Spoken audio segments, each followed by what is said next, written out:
welcome back to the BoshNRoll channel. Today I'm playing Modern, and we've got a wild brew here from Patreon subscriber Justin. This is United Battlefront Artifact Prison.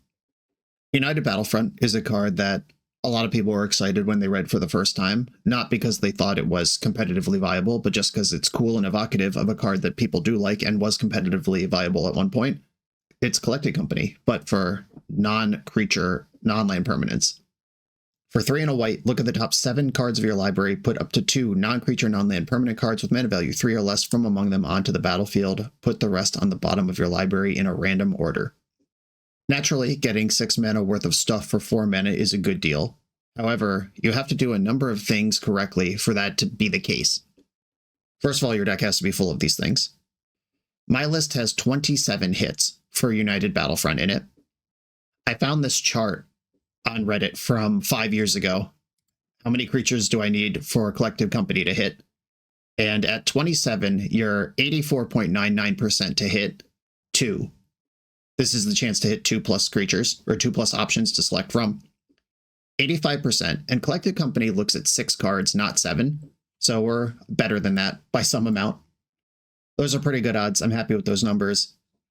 The hits in the deck, the main reason for the season here is Simulacrum Synthesizer.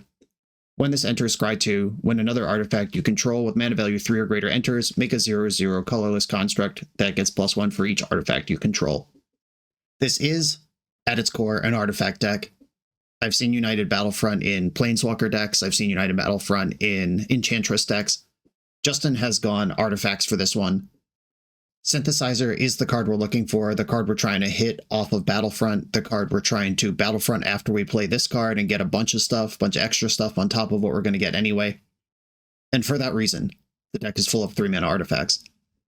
Perilous Snare and Pinnacle Star Cage, because decks need interaction. This is an Oblivion Ring and a Temporary Lockdown that are artifacts instead of enchantments. We have Teferi and Narset, who are not artifacts, but they are interactive permanents. So, well, Teferi's interactive, Narset is card advantage, and potentially interactive depending on what your opponent's trying to do.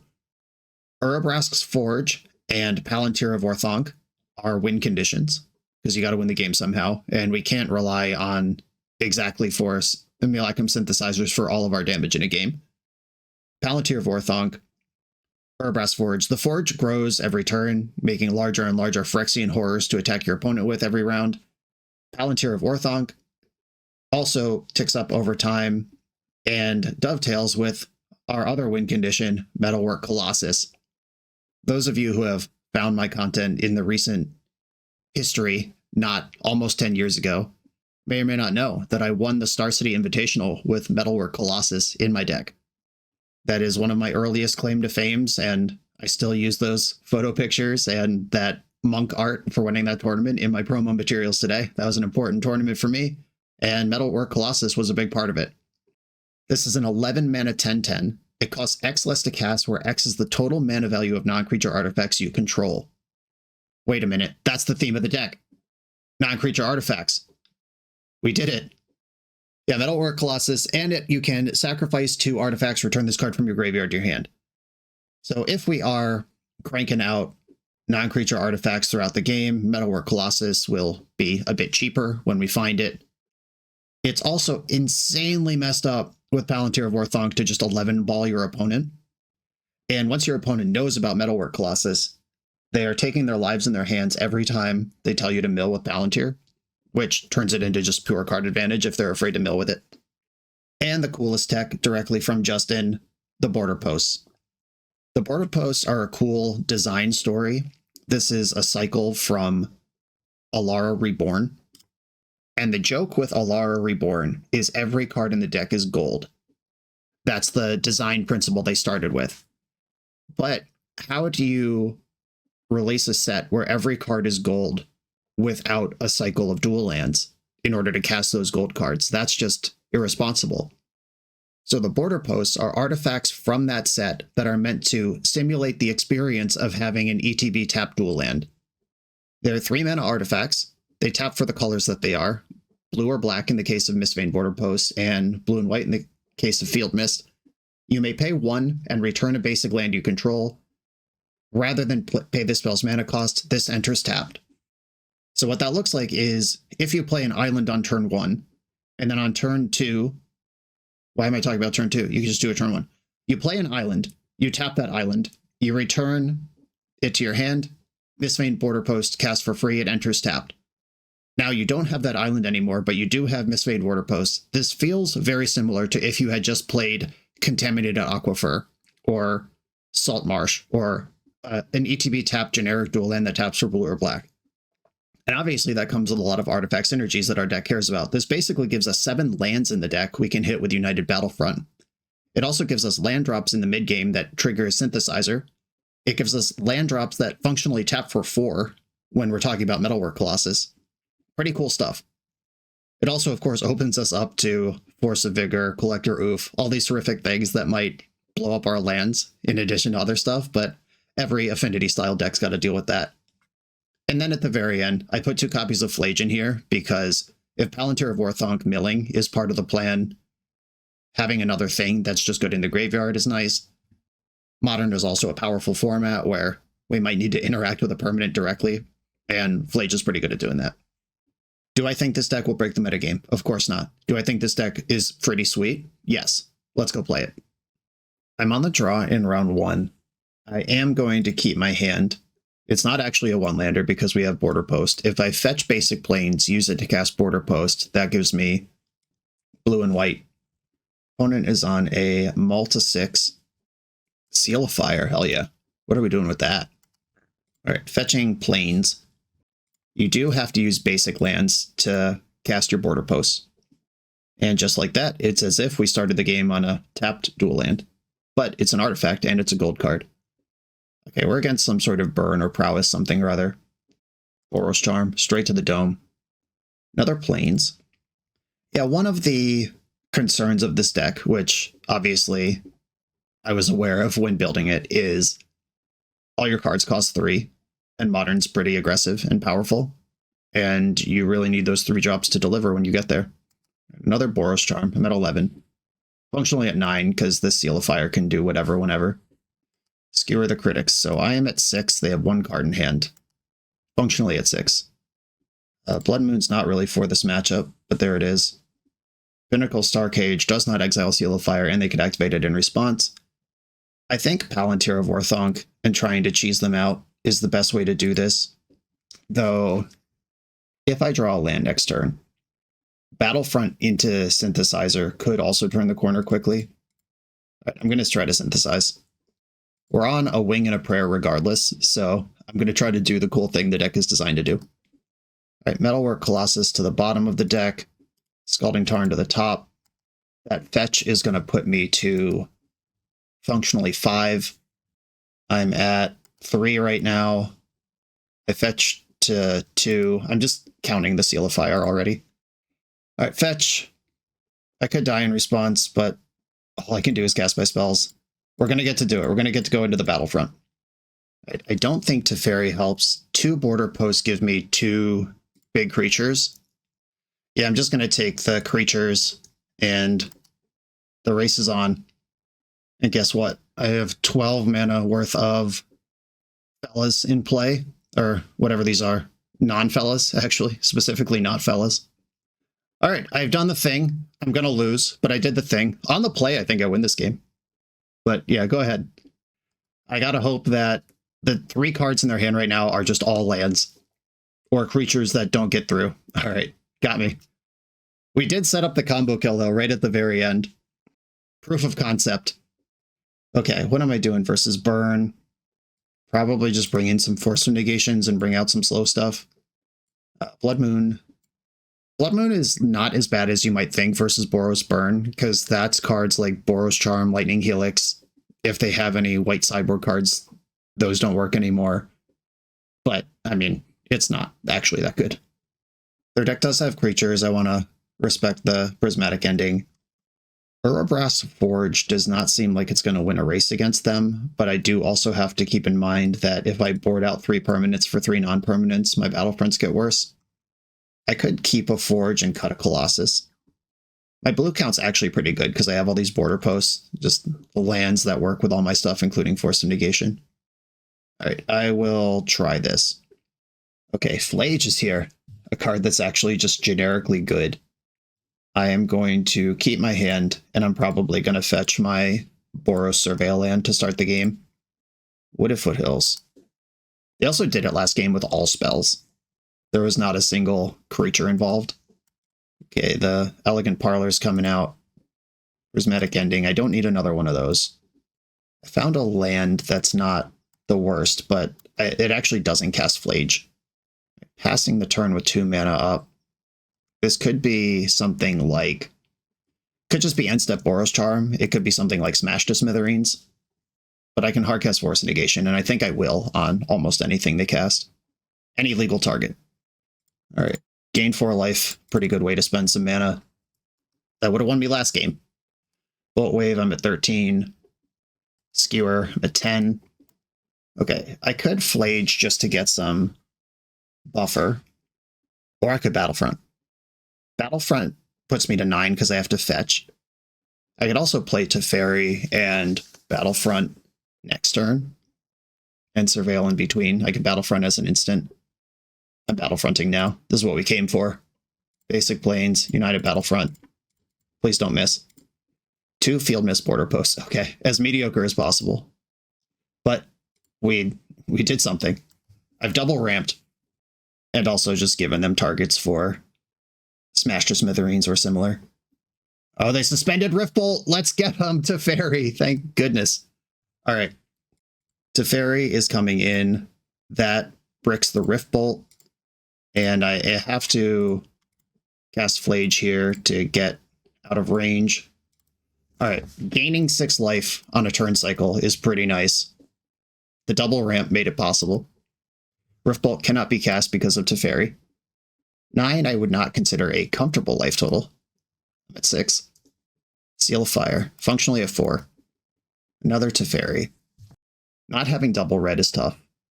Alright, I'm going to minus Teferi on nothing and try to spike a mountain to cast Flage with. Another border post. Well, nothing to do here except unite the Battlefront.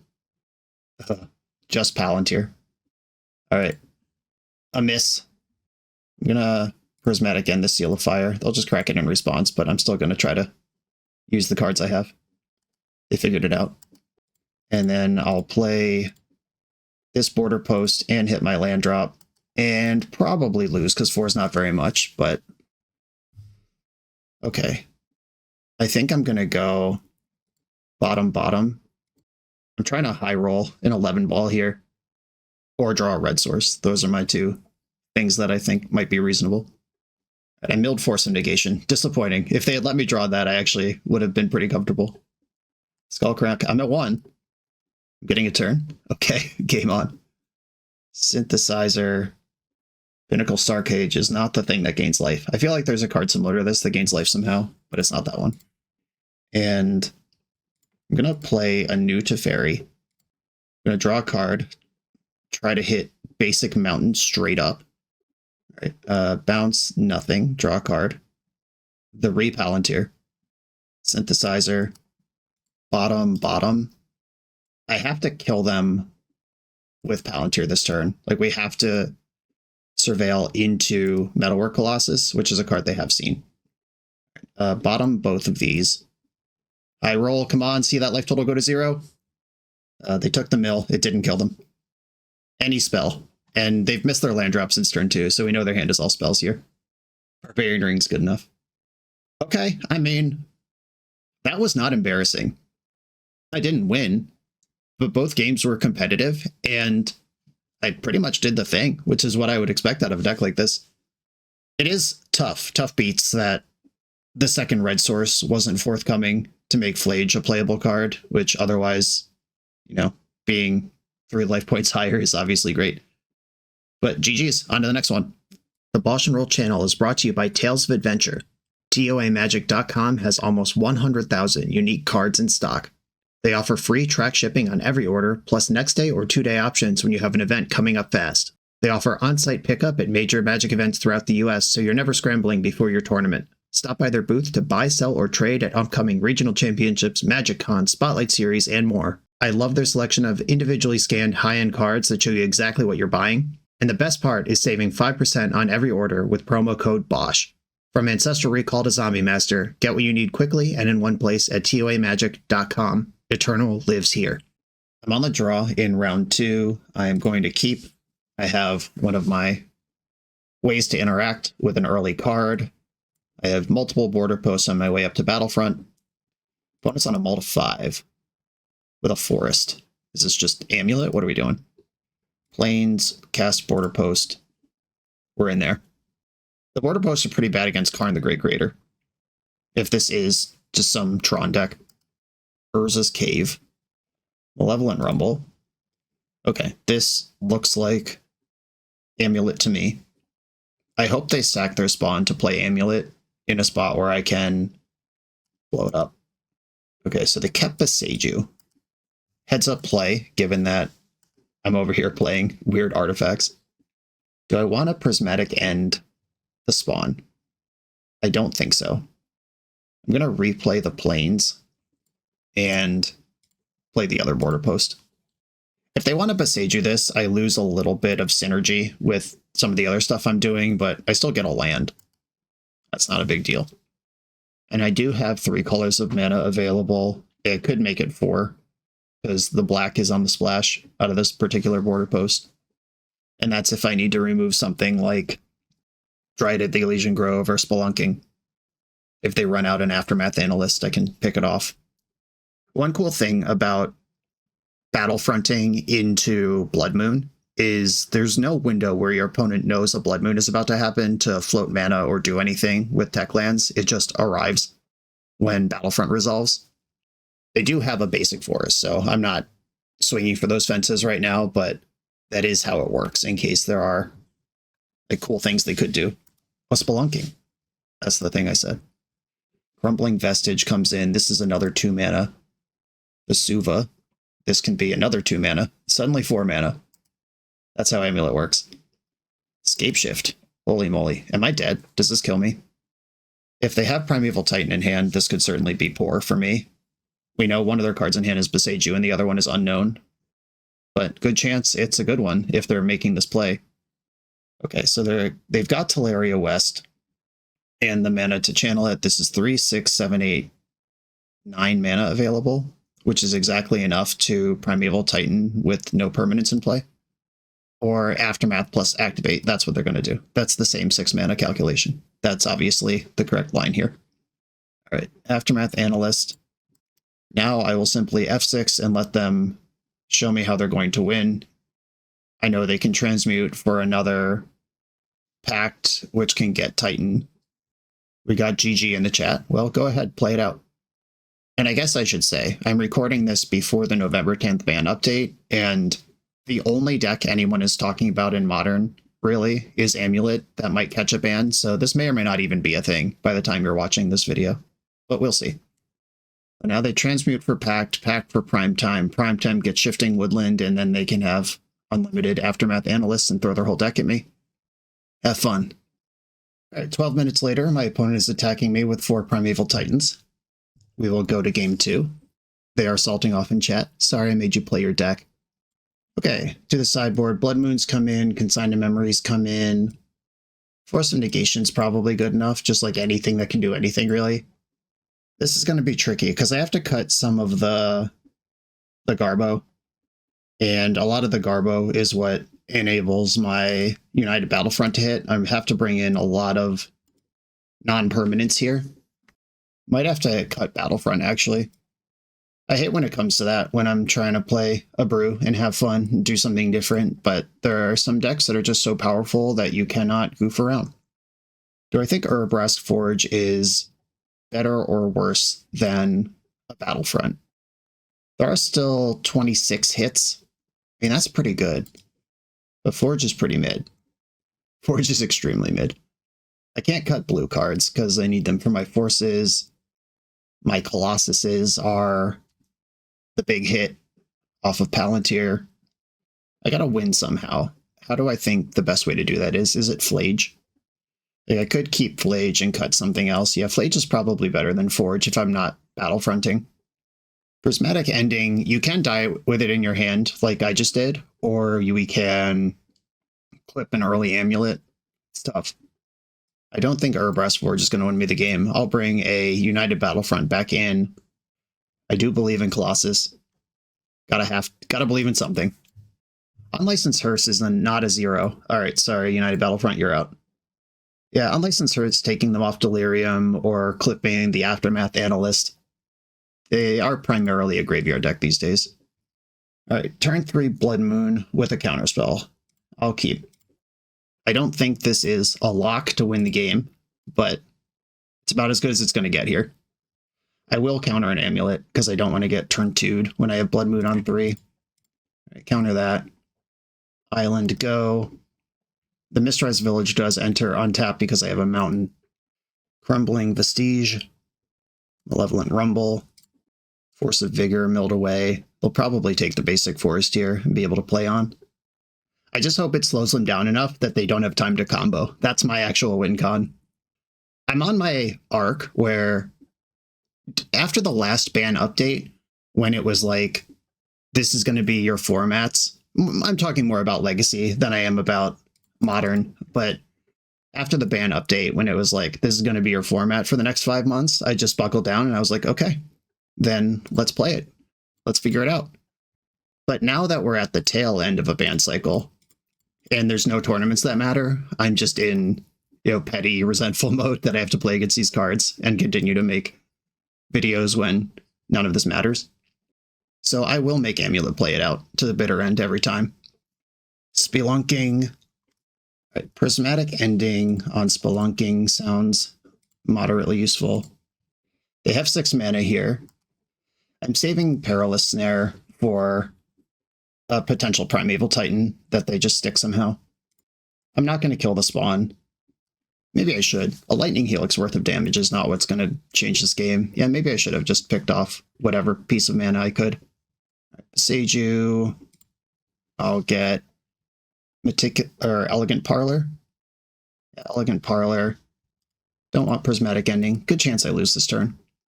But you know what I'm not going to do? Concede. Shifting Woodland. They don't have an untapper. I remove the Spelunking, so Primeval Titan is just Primeval Titan here.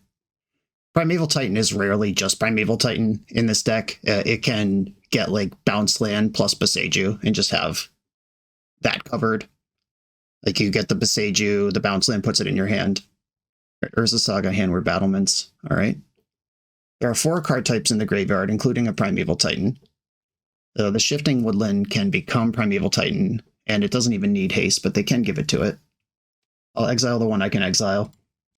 Unfortunately here, I am just going to lose to 6/6 beats, and the whole Amulet stuff doesn't even matter. Boseiju, yes, I'll use the ability. Meticulous Archive. So now they have 2 Primeval Titans. I'll mill away the second Flage. I didn't actually have opinions about the Modern ban list until a couple days ago when I was recording a different Modern League, and I got turn 2'd by Amulet in Game 1, and then they turn 3'd me through a Disruptor Flute Primeval Titan in Game 3, or Game 2, and I was like, and then they spent 24 minutes comboing out. They had less than 1 minute on their clock despite having basically no resistance and going off as fast as possible, and I was like, what is going on? This shit sucks. Okay. A 3rd Primeval Titan, just from hand. That put another Boseiju in hand. They picked up Crumbling Vestige with a Simic Growth Chamber. I'll play Flage, and I am going to Perilous Snare, even though it might be actively bad to do this, because this is just more land triggers, but I gotta control these Primeval Titans wherever I can. This is at least only getting hit with 2 prime times this turn instead of 3, but they can tutor an Amulet and probably just go off here. Right, Amulet from hand as well. They can Boseiju this one, that's a trigger. They can copy the one in their graveyard, that's a bunch more triggers. I'm extremely dead. And I'm at 18, which is exactly enough damage that they don't even need to find another point somewhere. They can just hit me with the 3 Primeval Titans that are face up right now. Right, there's the Boseiju. Mirror Pool, Lotus Field. Are they going for the big one? That is not necessary, but as much time as they want to spend on this, they're welcome to it. Okay, they're doing a faster line where they got Vesuva to copy Handward Battlements so they can give haste more quickly. That is all you got to do here. They just got to come up with one more red mana, and I am prepared to concede. Or they could just attack with the creatures they have, get a bounce land, and auto-war clear my blocker. There we go. GG's. On to the next round. This video is sponsored by Moxfield.com, the easiest way to build Magic decks online. Moxfield supports over 30 formats, including Legacy and everything else you'll see on this channel. There's multiple customizations so you can interact with your deck how you want. Views such as text, grid, or stacks, and groupings like type, subtype, color, color identity, even artist. The site offers light mode, dark mode, and so much more. However you want to see your deck, Moxfield can provide it for you. Follow my Moxfield to keep up with the channel and what I'm playing in paper. I'll see you there. I'm on the play in round 3. I am going to keep my hand. This can surveil a couple times on the way to Teferi into Battlefront, which is about as good as this deck can curve out. Opponent asked if they're going to be YouTube famous. Yes, everyone say hi to N Minor. I'm waiting on Scalding Tarn because that is the fetch land that doesn't get my important basics, which are blue and white, and I already have the other one. Okay. Valakut Stoneforge. Oh, this could be some kind of... This could just be Ruby Storm, or it could be some kind of Belcher nonsense. I'm actually going to keep this Prismatic Ending, just in case I need to exile a Ral or Ruby Medallion or something next turn. So I guess I had Teferi and Perilous Snare that could do that.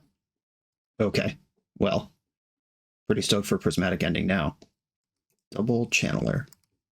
I'll get my other Surveil land. Field Mist Border Post. That is the air quotes land I'm looking for, so I will put that on top. All right, draw for turn. I've got a mountain. I'm going to deal with one of these jerks. And then I'll play the Border Post and pass the turn. Big Battlefront next turn, unless I get prowessed out this turn. Ruby Medallion. Uh-oh. Wait, caramba. It is Ruby Storm, but with DRCs. Exiled Reckless Impulse and Poetic Ritual. Perilous Snare. Exile target non-land permanent. Okay. I could exile the Ruby Medallion, or I could Battlefront. And if I hit Teferi, Pinnacle Starcage, the other Perilous Snare, those all play. All right, I'm going for the Gusto. Starcage, let's go. All right, Pinnacle Starcage. That is what I wanted. And do I want Blood Moon or a second Starcage that won't have anything exiled? Blood Moon hurts me more than them, I think. They don't have this redraw off of Sunbaked Canyon, and if there's actually white mana in the deck, that matters. I do have access to blue or white with my Border Post. I will get the Blood Moon, actually. Shut it all down. Let me have your permanents, and pass. That went about as well as it could. If they can blow up my Border Post, I'm not doing anything. All right, Ral's in. Okay, so they're still going off here. Poetic Ritual goes +3. Reckless Impulse flips 2. Just 2 lands. That could have been worse. They still have 3 cards in hand, though. Another Impulse. That's 3 spells this turn. A Glimpse. But that will be all their mana. They need another Ritual from hand. Oh, no. All right, now they can Glimpse with 1 still floating. And that'll be 5 spells this turn for Ral. If it flips here. Or anywhere down the chain. Desperate Ritual. Oh, that was a good coin flip to win. Ugh. Yeah, they needed that 50-50 at the end of the chain. And I see Wish. I see Grape Shot. Okay. I mean, that was as good as I could have done. It just wasn't good enough. First comes in. High Noon comes in. My Forces come in. Blood Moon's out. Urobresque's Forge is out. These Prismatic Endings are actually moderately reasonable. Consign can hit some important stuff in their deck, but I don't think I have room for that, even if I do like it. I think I'm going to shave an ending. I am on the play where my 3-drops can kick in on the turn they play their 2-drop. On the draw, I think I need my endings in more than I need my Perilous Snares. Okay, ending. All right, whatever. They're all out. Keep my United Battlefront density high. 2 planes, and then some of the best cards I have. I'm gonna mulligan. Okay, this one I'll keep and put planes to the bottom, or archive to the bottom because I'm about to fetch it. That's even better. Okay, pass. Woodhills. Channeler. I'll get Meticulous Archive from the bottom of my deck. Slam High Noon. This exiles all artifacts and creatures, which means my High Noon is safe. High Noon's a perfect sideboard card because you can also Battlefront into it. There is a running theme on my channel when I'm on some silly brew that when I won for a league, the win is against Storm. So let's hope that that holds here. Well, let's hope I do better than 1-4 this league, but also I am playing against Storm. It would be a great time to just win. Okay, I am going to fetch Shock for Sacred Foundry. Do I actually even want red? I could just get Island here. Then I'm holding up Hardcast Force. Red is for Flage and no other cards. All right, I will get an Island. I'm going to bounce this Channeler. All right, found the red. Rewarded. And Teferi has this important thing, which is I can Battlefront in combat on their turn. There's a Steam Vents here, which could represent a bounce spell to clear my High Noon and then go for something. All right, it just went and tapped and replayed Channeler. This Poetic Ritual is burned off forever. My opponent has Sorcery Land in their graveyard. There are reasons to Battlefront now. If I hit Narset or another Teferi, it's better to be able to activate them in the main phase. Synthesizer and Star Cage. Beautiful. I have to stack these correctly. So I exile the Dragon's Rage Channeler before I make a 0/0 or a 0 mana value thing. I want Palantir. I don't really care about Border Post. Okay, game on. Hell yeah. I'm doing stuff. Ren's Resolve exiled to rituals, plus Teferi. Play Palantir pre-combat. That'll make my construct 2 bigger. Attack for 5. And if Palantir uncovers a blue card, I'm holding up Force here. If it deals 11 to them, that rules too. All right, Parlor to the bottom, Force of Negation on top. They can take 3 by milling it, or let me have Force back up. They took the 3. They are dead on board. Have to beat a High Noon and a Teferi right now. Can't do it. All right. Sweet, sweet, sweet. That was awesome. Okay, I want some Prismatic Endings back in. Probably over these Perilous Snares. Star Cage has been really good here, especially against their Dragon's Rage Channeler build. Can I get my last ending in? Is there a good cut left? It might just be Flage. While that is also removal and a win con, it is not removal on the timetable I need it to be on for this matchup. Let's go. Okay, my hand is full of excellent sideboard cards. I'm going to keep it. Opponent's on a mulligan to 6. Battlefront. The plan is unfurling.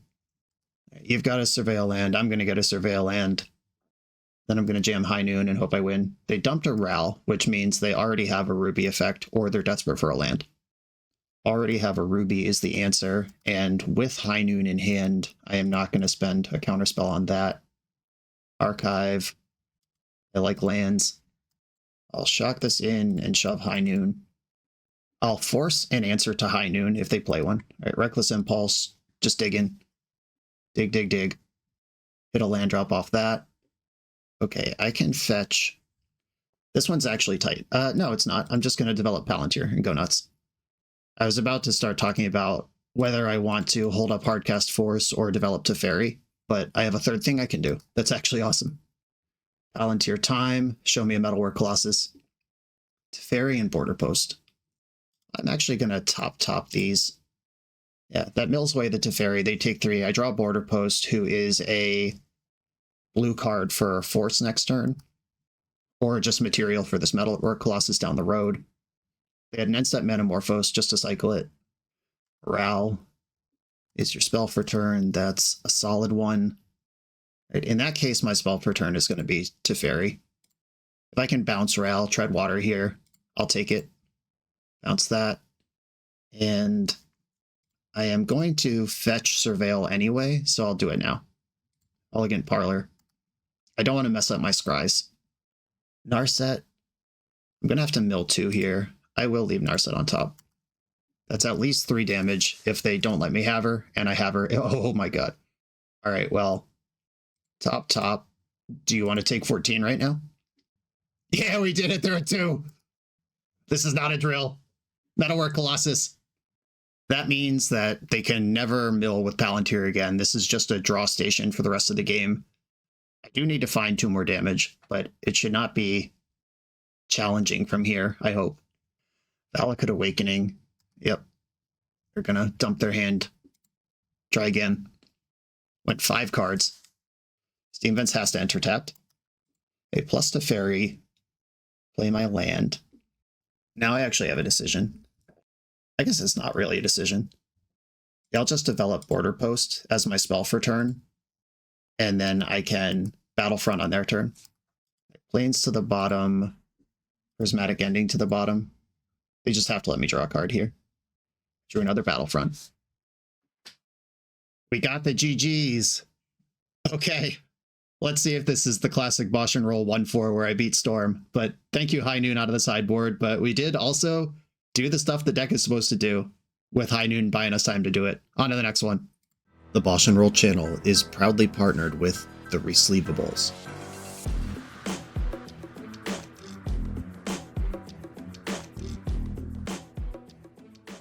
In this YouTube series, hosts Patrick Sullivan and Patrick Chapin go set by set through Magic's past, leveraging their decades of experience as Pro Tour players and game designers to analyze the good, the bad, and the ugly of Magic's history. Each episode is a deep dive into the facts, mechanics, cycles, trivia, decks of the time, and historical context of the set. The hosts dig into notable cards of the era and their lasting impact today.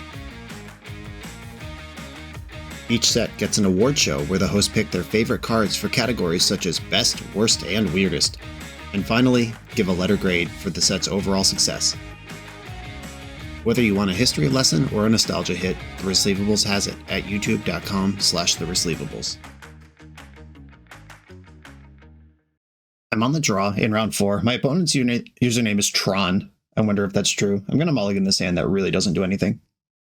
All right, this one does stuff. I will keep and put one of these 3 border posts to the bottom. A Misty Rainforest. All right, border post. Get my tap lands out of the way here. And these are spells. They can be spell pierced or whatever. Hedge Maze. Coiling Oracle. All right, we're up to something sweet. Is this the Simic Birthing Ritual deck? I am vaguely aware of something like that existing. Hell yeah. Okay, Birthing Ritual's in. I might be in some trouble next turn. I am going to fetch a Surveil land this turn and try to get Teferi set up, maybe do something next time. But they're doing the thing. If they play a 3-drop with some ETB ability, then flip it into a 4-drop with some ETB ability, might be too late. And Pinnacle Starcage does not exile Birthing Ritual. Shardless Agent, off we go. That hit a Coiling Oracle. I'm already hyped about this deck. Coiling Oracle drew Sink into Stupor. And seeing Harbinger of the Seas in the deck means that I need to fetch before Birthing Ritual resolves. I am going to get the red Surveil land because it mostly doesn't matter. I will... Do I want Synthesizer? And I always want Synthesizer, but do I have time for it is the question. All right, I will put that on top. I think I'm probably in a lot of trouble here. Their engine's online big time. They found a 4-drop. Subtlety. All right. Just a 3/3. No. Scary text. And here, I guess I'm just playing Synthesizer, because Teferi will just die. But they could sink into Stupor and bounce my Synthesizer with no real value gained. All right, I might be playing Teferi for him to just die, and I have to accept that. They could also Subtlety or Force a Negation the Teferi. Force pitching Fibblethip the Lost. Sick. Okay, an untapped land into a United Battlefront. Could do something here. Another agent. Icefang Quaddle. This deck is so cool. Endurance, Harbinger, Boron Oculus. These are cards that I see in their deck. I'm at 15. Sacked a 3-drop. Got Fibblethip. It entered from your library. You draw 2 cards. Busted. Okay, I think I have to just Star Cage here. Border Post first. Hit my land drop. And Star Cage just to start cleaning this up. This exiles 3 of their 5 permanents. But if they can bounce my Star Cage, they get to draw 3 cards. Flare of Denial. Okay. Not interested. Fair enough. You're up. If I can flush out counterspells to the point where United Battlefront might actually resolve, I'll take it. How many Shardless Agents are in this deck? My god. Okay, this one hit Birthing Ritual, so now they're in the double ritual. Going nuts. I'm at 10, and then wild stuff's about to start happening. A 3-drop's coming out. A Bornoculus. A 4-drop's coming out. Oh, 4 or less. They found another Coatl. Here's the Manifesting of Dread. And can I do the thing, and is it any good? All right, land Battlefront. Can we do it? This deck has so much free permission. Can't subtlety this one, though. You can flare it. And this is 5, 6, 7, 8, 9, 10. All right. You got me. I put a couple reasonable spells on this deck, but none of them resolved. A High Noon stops Cascade. Consign stops Cascade. Force of Negation can counter the Ritual if they play it. Mystical Dispute hits some of their stuff, but not really. It doesn't hit the Ritual, and I don't want to fight over every creature they play forever. I feel like Consign and Force are the reasonable ways to fight this deck. High Noon and Dispute don't actually seem that good. Blood Moon is whatever. Urbrask Forge actually looks okay against them. Right, 5 more cuts. Prismatic Ending can remove the Ritual. Perilous Snare can do that. I don't actually like Star Cage. They have enough 3-drops, and their important 2-drop is not an artifact or creature. Teferi stops Cascade as well. Flage can poke at their creatures. I think I'm going to shave a Colossus. I'm going to shave 2 Colossi. They are not blue, and they're not 3-drops, which are the 2 values I need to keep track of in my deck being at an appropriate mass. Okay, I mean, these border posts are a lot scarier knowing my opponent's deck is full of Force of Negations. They did not pick that fight, though. Misty Rainforest. Consigned Memory, okay. Something to bridge the gap into Teferi. Kept their card on top. Fibblethip. Okay. And I'll go to my turn and hope that Teferi resolves, I guess. So I could also Prismatic and Fibblethip hold up Consign going into their next turn where Cascade is likely to occur. Teferi is what I want, though. Like, if one thing happens this turn, I would prefer it be Teferi. Oh, I can't do both because Prismatic Ending. Yeah, never mind. All right. I actually only have one play here. I can X equals 1 Prismatic Ending, but Converge will still be 1, not 2, with the color spread that I have. Yeah, Subtlety, pitching Oculus. I think I'm actually going to bottom Teferi, because hitting my land and getting United Battlefront going, I think is how I can actually win this game. I think at this point, like if they just play Shardless Agent this turn, the Teferi's already so far behind, it doesn't matter. Fibblethip attacks for 1, and Ritual straight up. I am resistant to Harbinger of the Seas. A Bornoculus is a nightmare. Something's happening. Yep, the nightmare. Okay. Oculus gets to do its thing. Can I draw a land and resolve my namesake spell? Not really. Right, what can I do? I can develop my border post. Unfortunately, I can't do this in the order I want it to, which is Synthesizer first, then border post. All right, Synth. We are going to have to catch up to an Abhorrent Oculus, which is not easy to do, but it's not nothing. I do not want Meticulous Archive, and Force of Negation is not going to help me. All right, everything to the bottom. It's just a race where if they have a single piece of interaction, the race is already over. But if they don't, it's going to be really interesting. All right, I'm just fully F6'd here. I'm not bluffing anything. If you have something, do something. Shardless Agent hits Coiling Oracle. Coiling Oracle hits Otawara. That's in play now. I get bashed for 7, and then there's a Ritual trigger. Oracle's gone. Collector Hoof, no! All right, well, we called that one out in the deck tech, and it has finally appeared. If I fetch Shock, I could fetch Island, Exile Collector Oof. Then I have 3 mana to not really do anything with. If I play Urabrath's Forge, I get a large blocker, but my mana's bad for next turn, and that's not enough blocking. All right, I am just dead. Collector Oof, banger. On to the final round. That deck was awesome. We're a few rounds into the video. If you're still here and having fun, remember to hit that subscribe button. And if you want to play what I'm playing, use code BOSH for 5% off your order at toamagic.com. Eternal lives here. I'm on the draw in the final round, and this hand has a lot of lands in it, but it also has Prismatic Ending, which is my only real modern card. Oh good, we're against Amulet again. This will go quick. I'll concede this time if they start comboing off. I don't have time for this shit. I did earlier. I don't anymore. All right, we're probably just dead on turn 2. We'll see what happens, though. If they put an Amulet into play and I'm not dead, I have the Prismatic Ending. I do have 1 main deck Blood Moon. Zenith for 2. All right. Aftermath Analyst. Being able to Prismatic End that is interesting. That borks a lot of their lines. I'm going to get Meticulous Archive. Perilous Snare. That could answer a down and dirty Primeval Titan. I guess I'll take it. And if I can pretend that I'm blue-white control for an entire game 1 before I lose it, that would be great. If they're just playing around the wrong stuff. Okay, Aftermath Analyst is gone. They usually only have 1 of those. They milled over a Primeval Titan. I just gotta hope they hit their fail rate somehow, but that's not... And they knew Analyst might die when they played it into that Scalding Tarn. So I don't have high hopes here. Oh, my hopes just got higher. All right, well, I can't fetch an island. I don't have time. I guess we're... Fuck, what am I doing? I needed the mountain.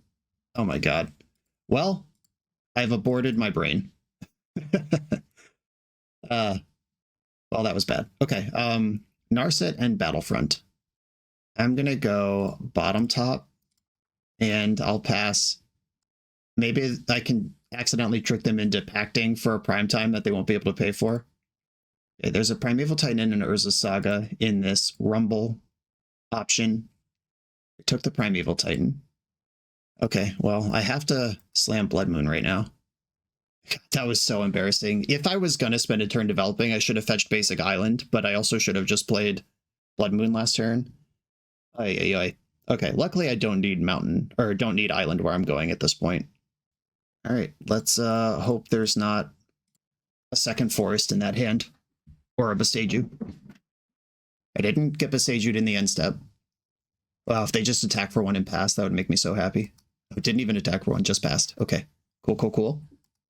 You're saying there's a chance. All right, I am going to unite my Battlefront here. This is what we're here for. Is it good enough? Oh, baby. Synthesizer, Border Post. This is a lot of power and toughness on the board. Pew, pew, pew, pew, pew, pew. 4/4. 2 5/5s. 3 6/6s. Scry 2. I don't care about Island. I have 2 artifacts I can play next turn. All right, the Border Post is not a 0 there, but I have better draws, so I'm going to roll to them. Okay, they did have the Boseiju all along. I will fetch my Elegant Parlor and Basic Island. I don't need that anymore. We know they have Primeval Titan. They can cast it exactly after missing a land drop last turn, so they would need to somehow have Amulet plus Primetime right now, and they are representing it. All right, there's just Raw Dog Primeval Titan, and they've used their land drop already. Wow, okay, fail rate. Let's go. Blood Moon's coming in. Consigned to Memory's coming in. Flage coming out. It's just really hard to use that card. Prismatic Ending, shave one of those. Pinnacle Star Cage. I think that should go. Right, I get to keep one of these cards. That was... I had the Herson last time to complicate the analyst lines. I think I will keep that around. Okay, this is what I'm going to try to do this time. They've seen Blood Moon in the main. I see Blood Moon in my hand, but it is a one-lander. Okay, so my deck actually has a lot of air quotes lands in it because I have 19 lands plus 7 border posts. That's 26 lands. If I, on the draw, fetch Surveil, I get a lot of looks. All right, I'm going to keep. This might be putting way too much stock in Blood Moon, but I have Prismatic Ending as well if they just like Amulet Go. I love drawing an 11 drop when I'm hurting for mana. That's what I wanted. Vestige, Rumble, Echoing Deeps, Insidious, Fungus, Boseiju are the options there. Oh, 2 answers to Blood Moon. They took the Fungus. It's Among Us. All right, I am going to get the white-red land. Parlor, Palantir to the Graveyard, Moment of Truth. We play on. Okay, the game is not over. I'm going to fetch a basic island and develop the hearse. They do care about their graveyard. They care about both Delirium and having specific lands in there. So this is something they're going to have to interact with. Fungus could kill it if they wanted to. End step, I'm going to exile Boseiju and Echoing Deeps. Deeps is part of their graveyard loop. And I've now whiffed. I probably want to Prismatic End this Fungus while I can. They can use it in response, but then I can exile it and a Rumble from the graveyard. And this clears the path for Blood Moon, hopefully. Exile Fungus and Rumble. Okay, we're in the danger zone. Spelunking. Puts in Crumbling Vestige. That's 2 mana, 3 if we count the spawn. Amulet's in there. Big turn to draw a land. Yeah, it's even a basic Plains. Let's go. Plains, Blood Moon. Hope this is good. There's plenty of circumstances where it's not even close to good enough, but they don't have green mana in play. All right, had the Force of Vigor, pitching Force of Vigor, sure. Force of Vigor is always going to be good against my deck. 3 cards in hand. Is it +2 mana somehow and Primeval Titan? All right, Lotus Field is +2 mana somehow. Aftermath Analyst. Okay, I mean, I blew up their Echoing Deeps. Was that enough? And they did hit Delirium by milling the Spelunking right at the very end. I don't actually know if they can loop from here, so I'm going to play it out, even though I will concede when I believe I'm dead. Yeah, their last card in hand has to be Primeval Titan here. Okay. One of the cards in their hand is Boseiju, and they've passed the turn to me. I am going to Synth. I'll start doing my proactive thing. They appear to be floundering. I'm going to bottom Flooded Strand. I'm actually going to keep the Mistvein Border Post, because I can play that, trigger Synth, and cast Narset next turn. That sounds like a pretty good turn. Please don't suddenly have Primeval Titan. Growth Chamber. Probably going to pick up Otawara. Okay, so they have Otawara and Boseiju in the hand. Okay, so the way this trick works is we float a blue, and we spend a white, cast Mistvein Border Post using the white, picking up the island. I still have my land drop for the turn, which I can play the island and cast Narset with. And if they want to Boseiju Synth before I get a creature here, that's fine. Okay, they're Otawaraing it instead. I can just play it again. Do I think that is better than Narset? Probably. All right, it's back. We can do this. This is more looks at Blood Moon. I guess it's comparable looks at Blood Moon. All right, I don't want the 3rd Colossus. I have 6 mana of artifacts in play right now, and I'll pass. Okay, they've passed to me. Oh, another Synth. That's actually nasty. Synth on the stack. They probably have to Boseiju the other one. Okay. Well, guess what, folks? I have 9 mana worth of artifacts, bottoming all these lands, and 2 mana to spend. We're going to the Colossus store. That's where you buy a Colossus. Okay. Now they are super dead on board, and we've been playing the Please Don't Have Primeval Titan game. Oh my god, they don't have it! Yes, we beat Amulet! Get out of here. Okay, a 2-3 record. I could have done worse than that. No doubt about it. This deck actually functioned as intended, which I don't mean to sound surprised when I say that, but I play a lot of these decks that are built around kind of acute interaction, and sometimes it just doesn't happen. But this deck had enough layers of stuff going on. Like the synth is good enough on its own that that's a game plan. The border posts reducing Metalwork Colossus are a game plan. Palantir milling over 11 drops is a game plan. Teferi and Flage are just reasonable modern cards. Enough went on here that even in the games that I lost, I still felt like I was doing something or close to doing something, which is not always how I feel when I play these brews on the channel. If I were interested in this build of this deck, I would fiddle with the flex slots, fiddle with the border posts, even, because red mana was a problem, and the border posts are all the allied color cycles. There's not enemy color, there's not a Boros border post, but there is Gruul and Rakdos. Like maybe just one of these blue-black border posts could be a red one instead, just help the mana a little bit. That's a place to tinker, and then how many of what Oblivion Ring effects you play is a place to tinker. But if I were to just delete everything that we're looking at right now and think about United Battlefront from the top down, one real issue constricting the build of this deck that we're looking at is that Synthesizer wants 3 drops and Pinnacle Star Cage wants you to not have too many things that cost 2 or less, which means that we're giving up on the entire range of 1 and 2 drops that Battlefront might be interested in flipping, because we're trying to trigger synth without stepping on our own tail with Star Cage. And if we were to pick a different payoff than Simulacrum Synthesizer, like if we went into the Innkeeper's Talent space instead of Synthesizer, and we're just a token deck, token value deck, then we have Carrot Cake and Innkeeper's Talent and any number of artifacts or enchantments that make tokens that can really pay you out. And that deck, of course, wouldn't play Pinnacle Star Cage, but that's obviously a different deck that I'm not going to completely build right now. But I think if you back off of the payoff that specifically wants 3 mana cards, and then you can Battlefront for 1 and 2 drops, and it's not just 3 drop or bust, that becomes a cool place for United Battlefront to at least exist, even if Simulacrum Synthesizer does not exist alongside it.